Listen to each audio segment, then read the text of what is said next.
कुष्मांडाय नमः।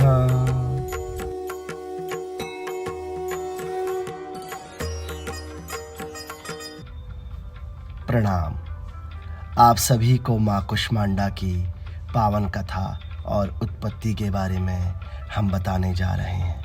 इस कथा को सुनने वाले सभी की मनोकामनाएं पूर्ण हों। नवरात्रि के चौथे दिन देवी को कुष्मांडा के रूप में पूजा जाता है। अपनी मंद हल्की हंसी द्वारा ब्रह्मांड को उत्पन्न करने के कारण इस देवी को कुष्मांडा नाम से अभिहित किया गया है। जब सृष्टि नहीं थी, चारों तरफ अंधकार ही अंधकार था, तब इसी देवी ने अपने ईर्ष्यत हास्य से ब्रह्मांड की रचना की थी। इसलिए इसे सृष्टि की आदि स्वरूपा या आदि शक्ति कहा गया है। इस देवी की 8 भुजाएं हैं, इसलिए अष्टभुजा कहलाई। इसके 7 हाथों में क्रमशः कमंडल, धनुष, बाण, कमल पुष्प, अमृतपूर्ण कलश, चक्र तथा गदा है। 8वें हाथ में सभी सिद्धियों और निधियों को देने वाली जप माला है। इस देवी का वाहन सिंह है और इन्हें कुम्हड़े की बलि प्रिय है। संस्कृत में कुम्हड़े को कुष्मांड कहते हैं, इसलिए इस देवी को कुष्मांडा। इस देवी का वास सूर्यमंडल के भीतर लोक में है। सूर्य लोक में रहने की शक्ति क्षमता केवल इन्हीं में है।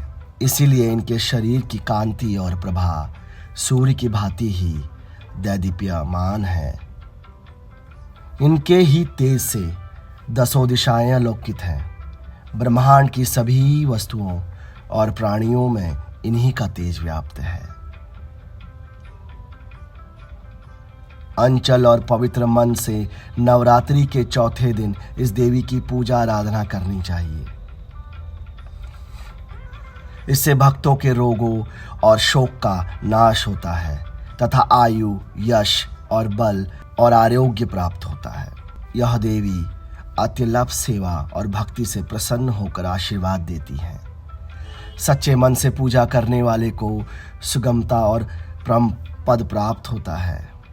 विधि विधान से पूजा करने पर भक्त को कम समय में ही कृपा का सूक्ष्म भाव अनुभव होने लगता है।